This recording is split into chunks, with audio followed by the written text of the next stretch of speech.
अस्सलाम वालेकुम।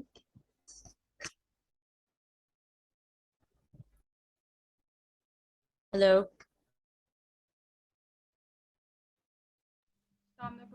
वालेकुम अस्सलाम। अच्छा बेटा, क्या किया था भाई? कल आयने की इक्वेशन की थी लास्ट टाइम, और आज न्यूमेरिकल्स इंशाल्लाह स्टार्ट करेंगे।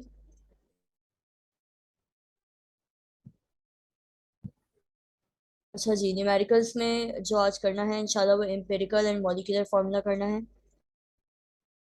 और मैंने एम्पिरिकल फार्मूला कल आपको बताया था, क्या बताया था? Empirical formula is like तो थोड़ा simplified. हाँ, थोड़ा सा लाउडली बोलो, मुझे आवाज़ क्लियर नहीं आ रही है। Empirical formula is like simplified form of like, बिल्कुल सही है। और मॉलिक्यूलर मीन सिंपल, जो आपके फार्मूला होता है वो मॉलिक्यूलर कहलाता है, ठीक है। अब यहाँ पे आपके पास जो एग्जांपल कल हमने पढ़ी थी वो बड़ी सिंपल वाली पढ़ी थी कि भाई C6H12O6, ठीक है। और इसको यू कैन इजीली सिंप्लीफाई। तो कुछ ऐसे फार्मूलाज जो कि मॉलिक्यूलर फार्मूला हैं, और जो आप ऐसे ही मैनुअली जो है वो इसको आप इस तरीके से सिंप्लीफाई कर सकते हो, इसको इजीली सिंप्लीफाई कर सकते हो। तो ये इसका बन गया एम्पिरिकल फार्मूला। लेकिन मैंने क्या कहा था कल आपको कि कुछ ऐसे फार्मूलाज ऑब्वियसली होते हैं जिनको आप नहीं कर सकते। जो कुछ ऐसे डिफिकल्ट फार्मूलाज होते हैं जैसे C3H8, that is a formula of propane, ठीक है। अब ये 3 और 8 सिंप्लीफाई नहीं हो सकता, लास्ट में बात है। ये इसका मॉलिक्यूलर फार्मूला है, ठीक है। अब ये जो मॉलिक्यूलर फार्मूला है C3H8, जब मैं इसको इस तरीके से 3 और 8 को सिंप्लीफाई करके एम्पिरिकल फार्मूला नहीं निकाल सकती, that means I have to go for the numericals. और न्यूमेरिकल्स में आ जाते हैं आपके पास कुछ different steps. For example, let's take an example of calcium carbonate CaCO3, ठीक है। मेरे पास ये फॉर्मूला गिवन है, या मुझे फॉर्मूला पता है पहले से। बट ऑब्वियसली आपको क्वेश्चन के अंदर जो क्वेश्चन आएगा तो लिखा होगा for example compound X, compound Y, कुछ भी। और आपके पास गिवन होगी, मैं अभी क्वेश्चन आपको दिखा भी दूंगी। हम एक सॉल्व कर लेते हैं रैंडमली पहले, ताकि समझ आ जाए कि करना कैसा है। Let's say in a question you are given with the values of,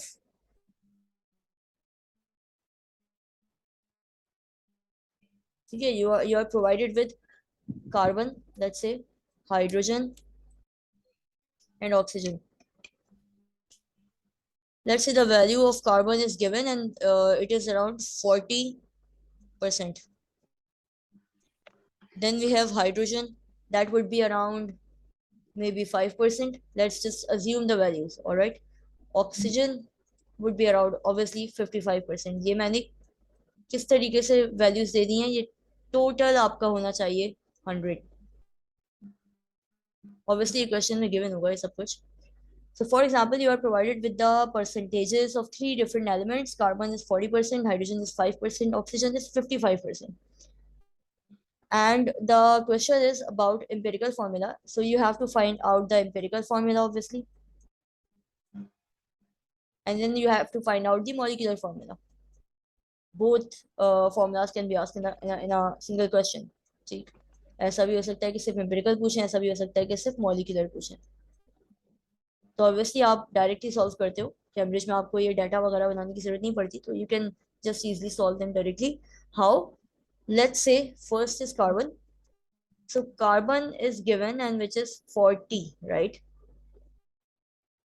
First step is being called as molar ratio, यानी यहाँ पे आपने निकालने हैं मोल्स। अब इस स्टेप भी आपको जो है वो याद रखने की जरूरत नहीं है, मतलब कैसे करना है ये याद रखना चाहिए, स्टेप का नाम याद रखने की कोई जरूरत नहीं पड़ेगी, ठीक है। हम सिर्फ जो है वो मोल्स निकाल रहे हैं। मोल्स का फॉर्मूला याद है?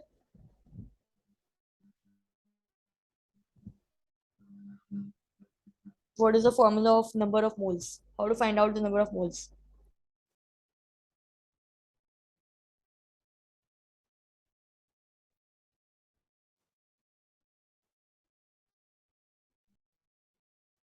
Hmm. Can you recall it, or do I have to mention it? I cannot recall that Okay, moment. okay, okay. No problem. Moles. How to find out? Okay, tell me if you're aware of the numericals of moles. Have you done them before, or do I have to recall them as well? How to find out number of I have moles? I have done that. I have done it quite a few times. Okay, so this is the formula of given mass. Okay, let's say it's given mass, which would be obviously given in a question, and it would be Given divided. mass upon Yeah, molecular mass. exactly. Okay, that would be, let's suppose this percentage is given obviously, so we are considering them as a given mass 40. What should be the number here in the denominator in order to find out the mole? 12? Wait a minute, I don't Yeah, know. it is 12.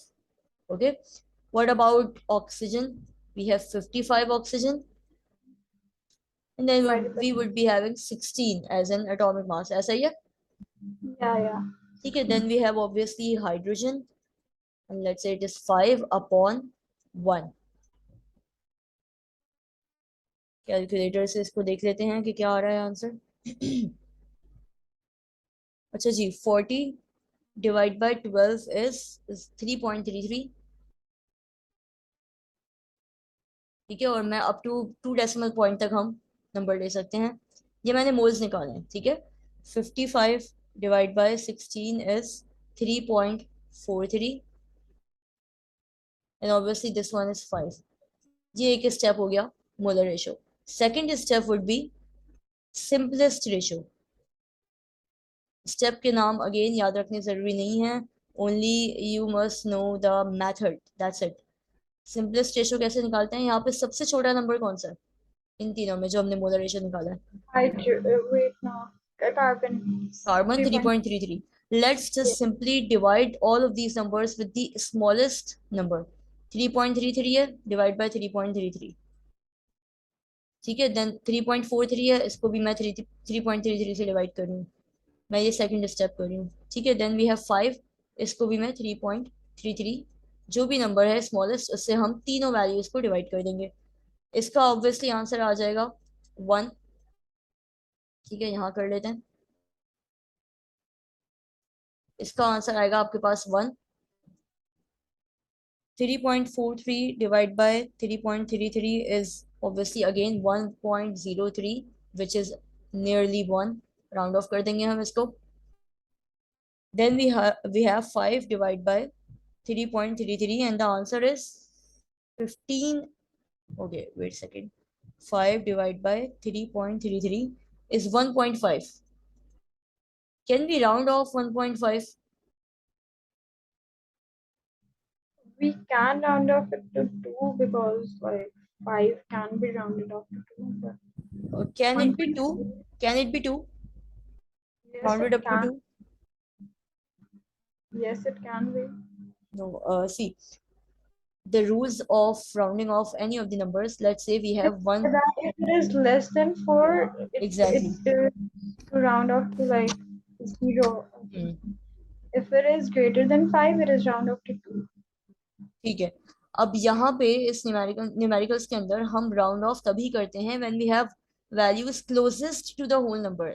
Let's say 1.99, 1.98, any value with the 9 number here. ठीक है, 1.92, 1.93, 94, anyone. If it is ठीक है, 1.7 or we 1.6, cannot round it off to 2. ठीक है, 1.7 है तो हम round of इस न्यूमेरिकल्स में नहीं करेंगे. इसको हम 2 कभी भी नहीं करेंगे. हम क्या करेंगे? We have to multiply the whole number with any of the numbers, let's say 2, in order to get a proper whole number.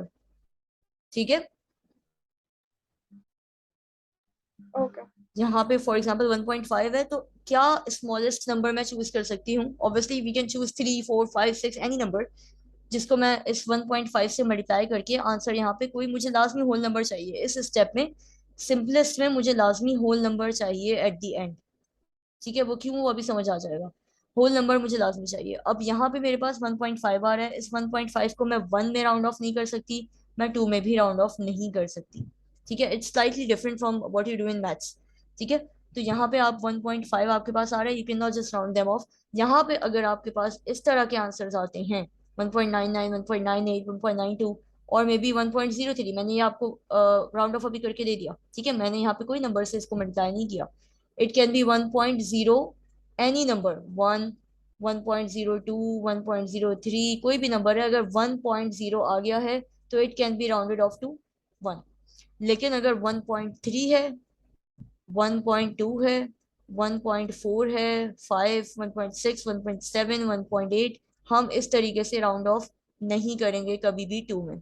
ठीक है, हम ऐसा नंबर चूज करेंगे कि जिससे मल्टीप्लाई करने के बाद इन नंबर्स को ऑटोमेटिकली हमारे पास क्या आ जाए, एक प्रॉपर होल नंबर आ जाए, without any decimal, it would just be a natural and whole number. ये बात आई है समझ? Yes. ठीक है, तो 1.5 को 2 से मल्टीप्लाई करने के बाद अब स्मॉलेस्ट नंबर चूज करना है। मैं 3 से मल्टीप्लाई कर सकती थी, मैं 4 से कर सकती थी, 4 से भी आंसर आपके पास आ जाता। ठीक है, 6 आ जाता 4 से आंसर, लेकिन मुझे स्मॉलेस्ट नंबर चूज करना है which can be multiplied by this one, 1.5, और ऑब्वियसली आंसर आपके पास 3 में होल नंबर में आ गया। अब मैं अगर इस वैल्यू को 2 से मल्टीप्लाई कर रही हूँ तो मुझे हर वैल्यू को 2 से मल्टीप्लाई करना पड़ेगा, करना होगा। ठीक है, अगर ये मल्टीप्लाई हो रहा है 2 से तो ये भी हो रहा है, तो answer at the end, the answer will be 2, 2 and obviously 3। So carbon is 2, C2, right, ये कार्बन की लाइन थी पूरी। Then we have hydrogen, H3, then we have oxygen which is again 2. So what we have just found out, what is the formula, what is this formula, empirical or molecular? It is molecular formula. No no no, first we have to find out empirical. ठीक है, ये जो दो step है ना, molar ratio के और simplest ratio के, और ये जो पूरी कहानी हमने यहाँ पे अभी समझी है, ये सिर्फ अभी फाइंड आउट हुआ है क्या, एम्पिरिकल फॉर्मूला। ठीक है, But like, मतलब ये किस चीज का empirical formula? ये मैंने अज्यूम करवाया, ये क्वेश्चन है भी नहीं, मैंने क्वेश्चन बनाया है सिर्फ। ठीक है, that's how you are going to do that. अभी क्वेश्चंस हम जो आपके पास नोट्स में हैं वो देखेंगे। ये सिर्फ आपको मैं अभी तरीका समझा रही हूँ कि भाई मैंने एक कंपाउंड एक्स या कंपाउंड वाई या कोई भी कंपाउंड ले लिया और मैंने उसकी आपको गिवन डाटा दे दिया। ठीक है, और मैंने आपको कहा कि भाई आपको कैलकुलेट करना है, तो you have already calculated EF, empirical formula. ये क्लियर है? Yes. ठीक है, let's suppose now we have to find out molecular formula. there must always be another number or value which must be given, molecular formula mass। ठीक है, वो हमेशा given होगा, और वो कुछ भी हो सकता है। लेट्स से इसका, अच्छा, can you calculate empirical formula mass of this compound, because it is empirical formula, right? Can you calculate the molecule the mass of the empirical formula, that means empirical formula mass? Like you add all of them. Exactly, just calculate it and let me know what is the answer. 7. What is the Is answer? it 7?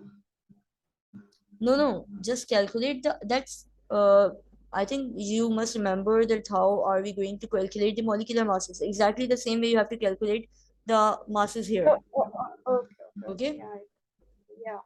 Okay.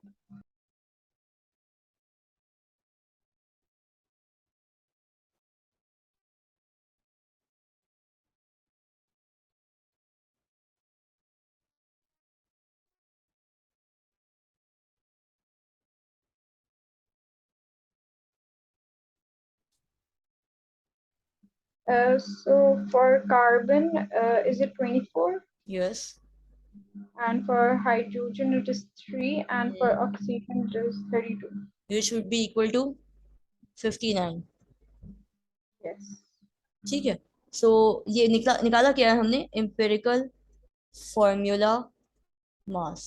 ठीक है, and molecular formula mass is given here in the question. It would always be given 177 AMU. And now obviously we have already found out empirical formula. Now we are moving towards our next finding, which is molecular formula। formula देखो, अब यहाँ पे आपके पास जो formula आ चुका है, this is empirical formula, तो मैं एक आपके पास formula लिख रही हूँ to find out molecular formula। molecular formula equals to empirical formula, और ब्रैकेट में हमने रखा है स्मॉल n। ठीक है, फॉर्मूला समझ आया है? Molecular formula equals to empirical formula, bracket में स्मॉल n। अब ये n क्या है, इस n की वैल्यू को निकालने के लिए वी हैव अनदर फॉर्मूला, और n की वैल्यू को निकालने के लिए आपके पास फॉर्मूला होता है molecular formula mass divide by empirical formula mass। तो n फाइंड आउट हो सकता है इजिली। कैसे? Molecular formula mass is given which is 177 and then we have empirical formula mass जो आपने अभी कैलकुलेट किया विच वाज 59। 59 आंसर आएगा इसका 3। That means we can easily put 3 over here, right? मैं इस n की जगह 3 लिख सकती हूँ। तो क्या होगा? फॉर्मूला क्या था आपके पास बेटा? ये था एम्पिरिकल फॉर्मूला। इस पूरे को मल्टीप्लाई करना है आपको 3 से। तो फॉर्मूला क्या बनेगा? मॉलिक्यूलर फॉर्मूला 2 3 जा 6, कार्बन हो गया आपके पास 6, 6H9 एच 4 नाइन 3 3 जा 9 एंड देन वी हैव 2 3 4 जा या 6। ये क्या निकाल लिया हमने? Molecular formula. ये समझ आया? yes ठीक है। तो इस तरीके से आप याद रखोगी molecular formula is always going to be given in the question. Empirical formula निकालने के बाद आप इसका मास भी निकाल लोगी, क्योंकि ऑब्वियसली इन दोनों को डिवाइड करके आपने एन की वैल्यू निकालनी है। जब एन की वैल्यू आ गई then we have the formula of molecular formula which is empirical formula multiply by n. N value given होगी, एम्पिरिकल फॉर्मूला आप ऊपर निकाल चुके हो already. You have to multiply the whole empirical formula with that n number जो कि आपने इस फॉर्मूले से निकाला था। ठीक है भाई, that's how you are going to find out empirical formula and molecular formula. इसी तरह के क्वेश्चंस आते हैं कैम्ब्रिज में। अब हम देख लेते हैं कि कुछ क्वेश्चंस जो आपके पास नोट्स के अंदर हैं।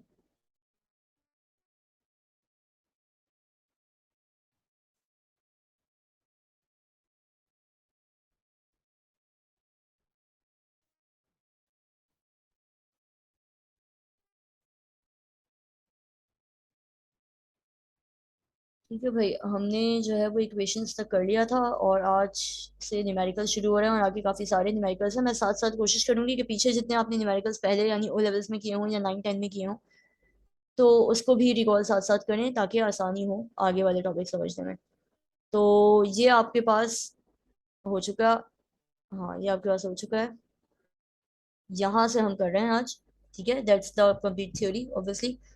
यहाँ पे आ जाते हैं हम। ये बड़ा सिंपल सा क्वेश्चन एक सॉल्व हुआ हुआ है। ठीक है, ये आप साथ साथ मेरे ख्याल से सॉल्व कर लो, ज्यादा आसानी हो जाएगी। ताकि फिर आगे जितने क्वेश्चंस हैं मैं स्लाइड आपसे शेयर कर चुकी हूँ, तो जितने आगे क्वेश्चंस होंगे वो आप खुद भी सॉल्व इजीली कर लोगी। तो लेट्स से हम ये वाला सॉल्व कर लेते हैं पहले। Question is determine the empirical formula of a compound that contains 10 gram of hydrogen and 80 gram of oxygen। अभी यहाँ पे जो गिवन है वो परसेंटेज में गिवन नहीं है, मास में गिवन है। तो कोई मसला नहीं है, काम वैसे ही होगा, एग्जैक्टली वैसे ही आपने स्टेप्स करना है। आपने क्या किया? सबसे पहले हाइड्रोजन का मास आपने देखा विच इज गिवन 10 ग्राम। उस 10 को आपने 1 से डिवाइड किया because it is the atomic मास। और यहाँ पे आपने ऑक्सीजन 80 को 16 से डिवाइड किया because it obviously it is the atomic mass. Moles आ गए आपके पास 10 और 5। इन मोल्स को, क्योंकि सबसे छोटा नंबर स्मॉलेस्ट नंबर क्या था? 5, आपने दोनों को 5 से डिवाइड किया। 5 से डिवाइड करने के बाद आपके पास हाइड्रोजन आ गया 2, ऑक्सीजन आ गया 1। तो that is the empirical formula of water. इसमें क्वेश्चन में मॉलिक्यूलर फॉर्मूला नहीं पूछा तो आपका क्वेश्चन यहीं पे ही खत्म हो जाएगा। That is the easiest question. ठीक है, नेक्स्ट आपके पास जो है ये है। यहाँ पे क्या हो रहा है? Determine the empirical formula for compound that contains 85.7% carbon and 14.3% hydrogen. ये बेटा जरा सॉल्व करो।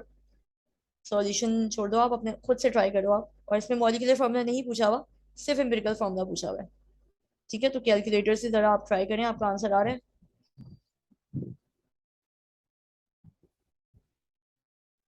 Just only look at the questions, look at the values और जैसे अभी हमने किया है एग्जैक्टली वैसे ही सॉल्व करो, मुझे बताओ।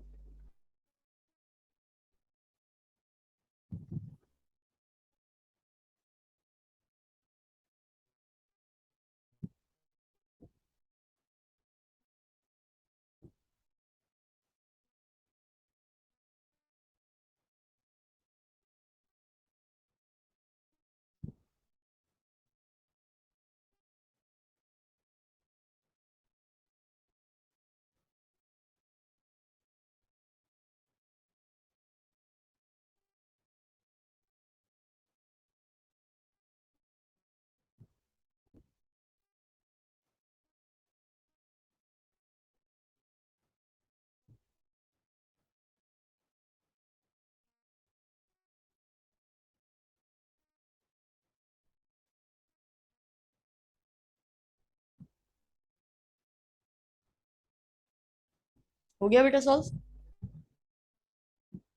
Yes. ठीक है, Is इजी है। CH? Yeah, yeah. CH2 is the empirical formula, right? Yes. अच्छा, लेट सपोज मैं आपको बोल रही हूँ कि इसका मॉलिक्यूलर मास गिवन है, ठीक है, मॉलिक्यूलर फॉर्मूला मास, और वो है आपके पास 52। ठीक है, अपने पास लिखो 52 molecular mass, molecular formula mass given है, and now you have to calculate the molecular formula as well। इसी क्वेश्चन को कंटिन्यू करो और मुझे बताओ जरा आंसर क्या आ रहा है आपका।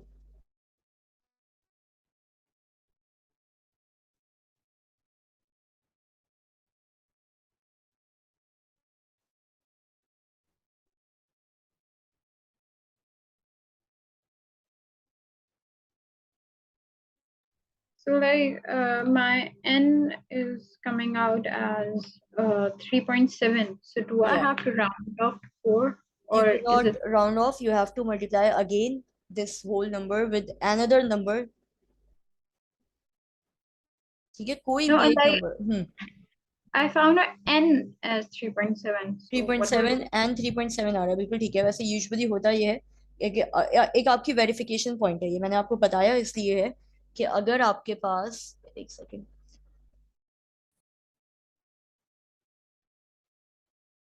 जी, अगर आपके पास एन की वैल्यू होल नंबर में नहीं आती, 2 नहीं आ रही, 4 नहीं आ रही, 6 नहीं आ रही, 8 कुछ नहीं आ रही, बल्कि पॉइंट में आ रही है 1.6, 1.7, तो एक तरह से ये जस्टिफाई या ये इंडिकेट कर रहा होता है कि आपने ऊपर न्यूमेरिकल में कुछ ना कुछ गलती की है। क्योंकि एन लाजमी, ज्यादातर 90% केसेस में आपके पास हमेशा होल नंबर में आएगा या बहुत क्लोजेस्ट टू होल नंबर आएगा, 1.9, 1.02, हमेशा इसी तरह से होगा। अगर ये 3.7 आ रहा है इस वक्त, तो ऑब्वियसली ये मैंने अपनी तरफ से दिया है, तो ऐसा हो सकता है कि मैंने कोई ऐसी वैल्यू दे दी हो जिसकी वजह से होल नंबर नहीं आ रहा हो, इट्स फाइन। लेकिन अगर आपके पास पूरा क्वेश्चन प्रॉपर गिवन है और इसके अंदर मॉलिक्यूलर फॉर्मूला मास भी गिवन है, स्टिल आपके पास इस तरह की वैल्यू आ रही है, दैट मीन्स आपने कुछ गलती की है ऊपर। क्योंकि एन के लिए हमें कभी भी ये करने की जरूरत नहीं पड़ती कि हम कोई एक नंबर यहाँ पे चूज करें और उसको मल्टीप्लाई करें और फिर आंसर लें, ये भी कर सकते हैं, ठीक है, ये भी ऑब्वियसली हो सकता है, बट 90% केसेस में ऑटोमेटिकली आपका एन होल नंबर में आ जाता है। तो अगर मैं इस 3.7 को किस नंबर से मल्टीप्लाई करूं कि ये होल नंबर हो जाए,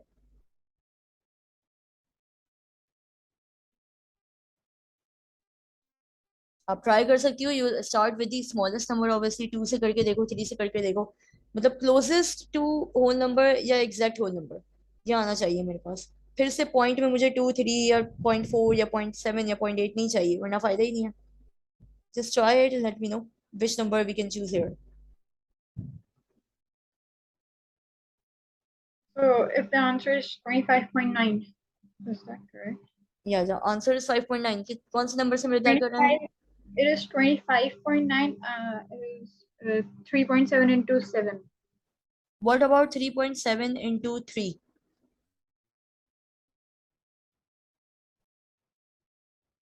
what is the answer? 11.1. Exactly. तो हम ये राउंड ऑफ कर सकते हैं। Can we do that?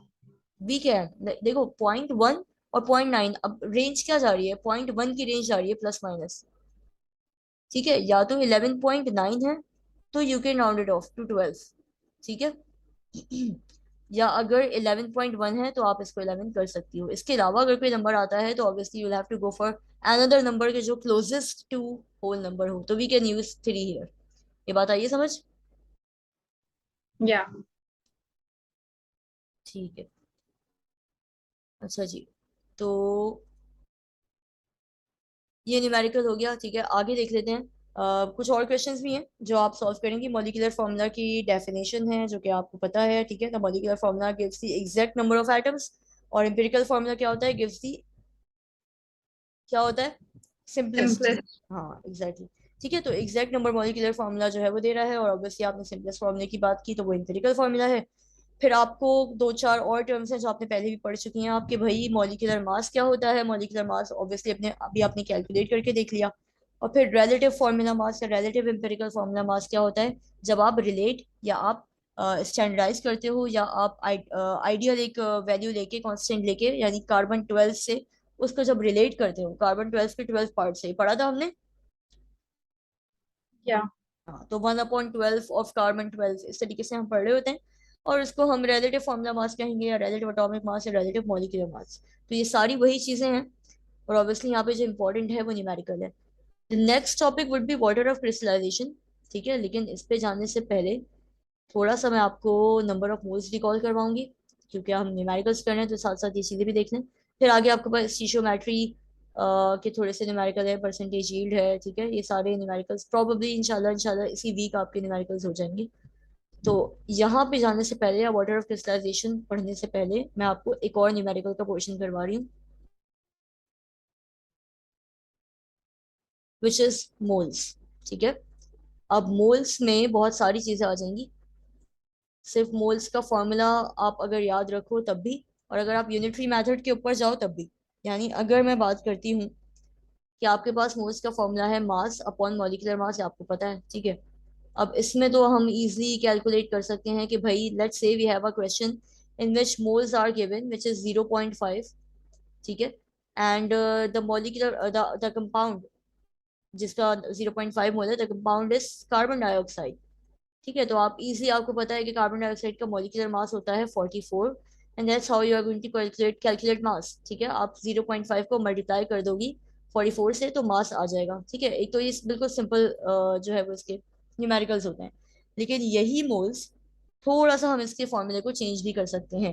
Avogadro's law याद है आपको? Yes. ठीक है, Na की वैल्यू क्या थी बेटा? Avogadro's number six point hmm, zero extend is to power 23. Yes, 6.02 exponent 23। ठीक है, अब अगर मैं एक न्यूमेरिकल ऐसा देती हूँ आपको, अच्छा ये क्या इंडिकेट करता है, इसका क्या मतलब होता है? It's like the number quantity. You can yes, say the quantity, number of. Quantity exactly. Quantity बोले, या नंबर ऑफ पार्टिकल बोले, नंबर ऑफ एटम बोले, number of molecule, number of ions, कुछ भी बोल सकते हैं। तो अगर मेरे पास क्वेश्चन गिवन है कि कैलकुलेट, अच्छा हम क्वेश्चन छोड़ देते हैं, हम डायरेक्ट वैल्यूज लिख देते हैं। क्वेश्चन है calculate number of atoms.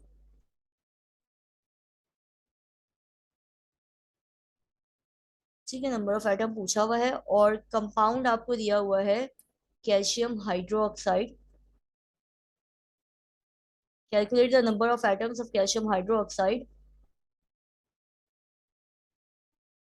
In 5.5 moles, यानी नंबर ऑफ मोल्स भी गिवन है। ठीक है, नंबर ऑफ मोल्स भी गिवन है, अब आपको कैलकुलेट करना है नंबर ऑफ एटम। तो अब इसके लिए जब आप फॉर्मूला मोल्स वाला यूज करते हो, फॉर्मूला वही है, थोड़ी सी मैनिपुलेट करेंगे हम फॉर्मूले को, और हम एक नया फॉर्मूला बना लेंगे। कैसे? मोल्स होता है mass, small m is given mass, and capital M r is molecular mass. तो क्या मेरे पास यहाँ पे कुछ मास गिवन है?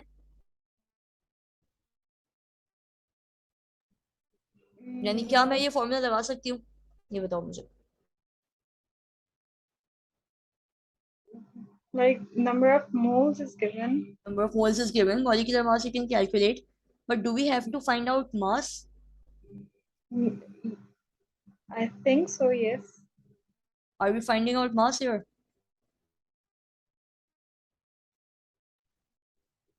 I think so. Yeah. We No, are. we are finding out number of atoms. There is a difference between mass of calcium hydroxide and atoms of calcium hydroxide. फर्क है ना, अगर मैं calcium It's hydroxide, divided by two to find out the sorry what? number. Nothing. Okay, are you getting it? मैं अभी number of atoms की बात कर रही हूँ, हम मास की बात ही नहीं कर रहे। मास कैलकुलेट नहीं करना अभी मुझे। अगर यहाँ मास लिखा होता तो ऑब्वियसली मैं ये फॉर्मूला लगा देती और मैं बहुत इजी मेरे पास आंसर आ जाता, Like, लेकिन what if we find out the mass and then divide it by two? Okay, when we find out the mass then what, how are we going to calculate number of atoms? Like a number of atoms is the atomic number, right? No, it is not. Number of atoms का मतलब है आपको ये value use करनी पड़ेगी।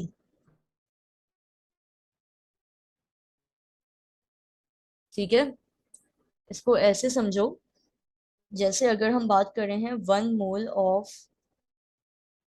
Carbon की, ठीक है, कार्बन का एटॉमिक मास क्या होता है बेटा? 12. 12। तो 12 ग्राम, अब 1 mole of carbon equals to 12 gram of carbon. तो ये इसका मास है, ये ये जो जिसकी हम बात कर रहे हैं ये इसका मास है, ठीक है। लेकिन अगर मैं कह रही हूँ कि इसमें नंबर ऑफ एटम्स कितने हैं, तो इट इज 6.02 एक्सपोनेंट 10 की पावर, मतलब एक्सपोनेंट 23। ये बात आई So है समझ? we can multiply it by 5.5. Exactly exactly. बिल्कुल ऐसा ही है, we have to multiply this whole value with 5.5। तो फॉर्मूला ये नहीं लगाया, ये जो फॉर्मूला ये जो लिखा हुआ है यहाँ पे, ये फॉर्मूला नहीं लगेगा। इस फॉर्मूले को हम थोड़ा चेंज कर देंगे। क्या चेंज कर देंगे कि मोल्स तो अपनी जगह वहीं रहेंगे जो गिवन है आपके पास 5.5, और यहाँ मास की जगह we have to now find out number of atoms. अब आप ये इस फॉर्मूले से करो, आपकी मर्जी, या आप इस तरीके से करो, ये यूनिटरी मेथड कहलाता है। ये मेथड भी इजी है ऑब्वियसली, ये ज्यादा इजी है बल्कि। या फिर आप नंबर ऑफ एटम रखो और नीचे Na की वैल्यू। यही किया आपने, मोल्स 5.5 थे और आपने Na की वैल्यू रखी है 6.02, ठीक है, और आपने इन दोनों को मल्टीप्लाई कर दिया और आपके पास एटम्स, नंबर ऑफ एटम्स आ गए। ये क्लियर है? या तो आप ये फॉर्मूला करो यूज, या आप सिंपल इसको यूज कर लो भाई, कि हमारे पास अगर 1 मोल में किसी भी एलिमेंट का 1 मोल हो, कोई भी element, it can B carbon, nitrogen, oxygen, sulphur, anyone.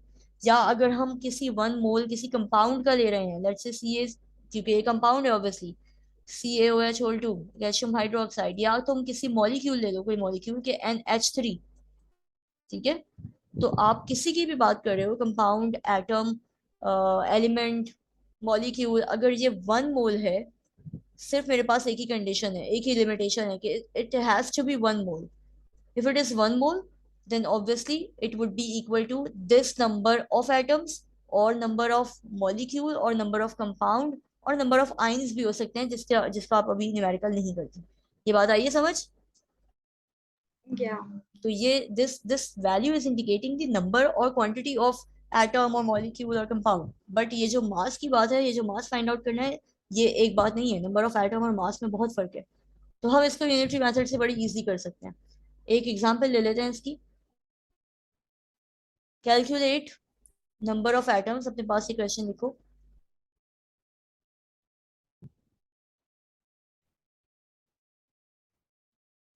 When we have 12.4 moles of H2SO4, just calculate it.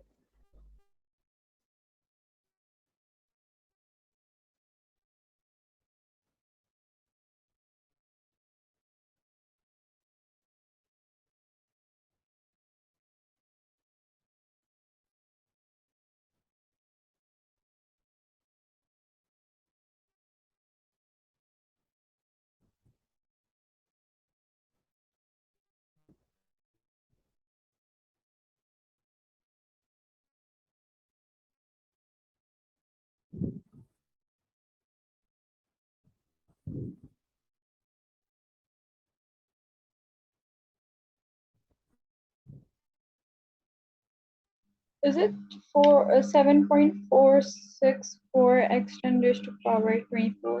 Let's find out.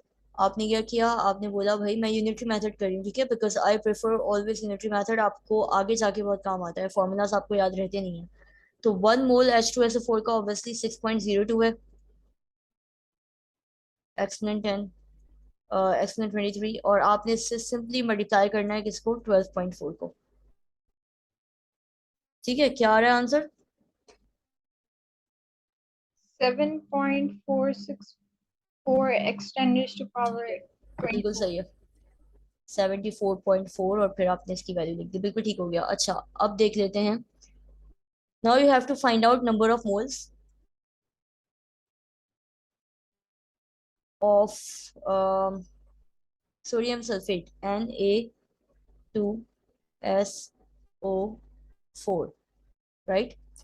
And the given quantity is number of atoms,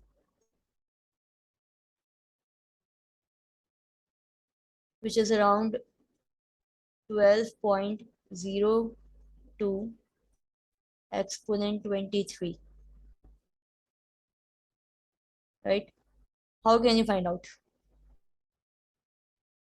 Like, can we divide it by 6.0 to extend this coordinate? Exactly.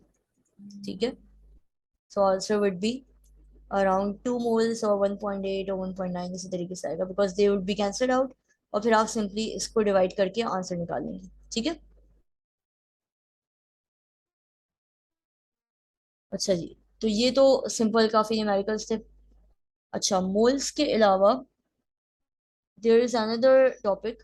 Water crystallization theoretical है, तो मैं बिल्कुल and में, last में, जब हमारे numerical से जाएंगे तो बताऊंगी आपको. Percentage yield. Do you know how to find out percentage of any element in the whole compound?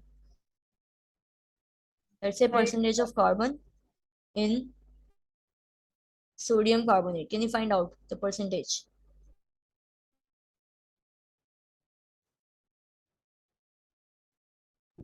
first you find out like their molecular mass, and Hmm. then Which is just calculate it.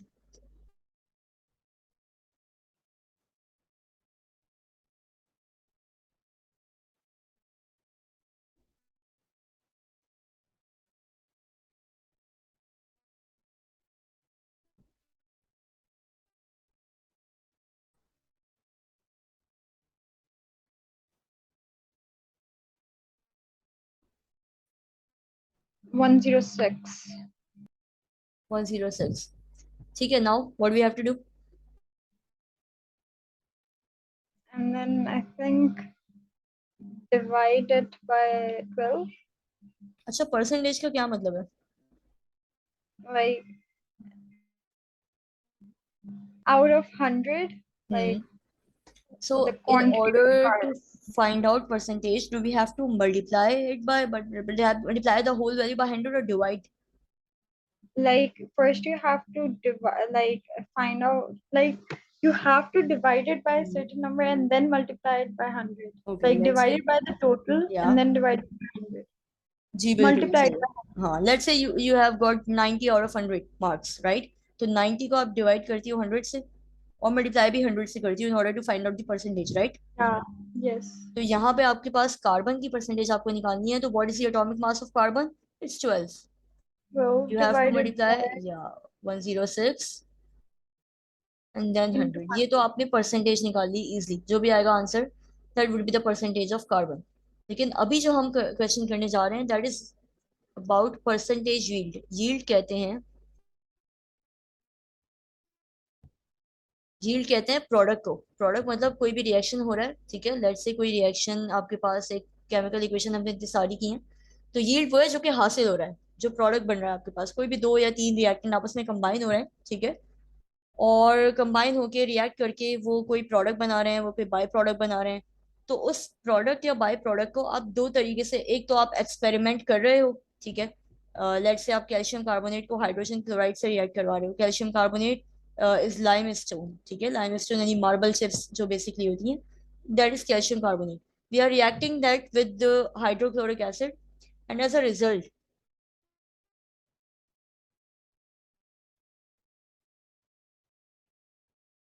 right, as a result we have a salt, calcium chloride. We have a gas, that means steam, H2O, and then again we have carbon dioxide, a gas. ठीक है? That's the whole reaction. अब ये reaction दो तरीके से किया जा सकता है. एक तो आपके पास एक्सपेरिमेंटली, ऑब्वियसली आप लैब के अंदर लैब इक्विपमेंट्स के साथ इन सर्टेन इन्वायरमेंट और टेम्परेचर फिक्स्ड हो और कंट्रोल्ड इन्वायरमेंट के अंदर आप ये परफॉर्म कर रहे हो, एक्सपेरिमेंट कर रहे हो. सेकेंडली होता है आपके पास कि आप थियोरेटिकली इस चीज को देखो कि भाई इसमें कितना मास मैंने लिया, और मैंने कितना मास HCl का लिया, और कितना मेरे अंदाजे से प्रोडक्ट बनाया जा सकता है. तो एक ये जो हाइपोथेसिस होता है बेसिकली, जो आप हाइपोथेसिस पढ़ रहे होते हो केमिस्ट्री में भी, बायोलॉजी में भी, तो या तो मैं इसको एक आइडिया लगा लूं भाई कि ये शायद 50 ग्राम था, और ये शायद 10 ग्राम था, और बनने वाला जो प्रोडक्ट था वो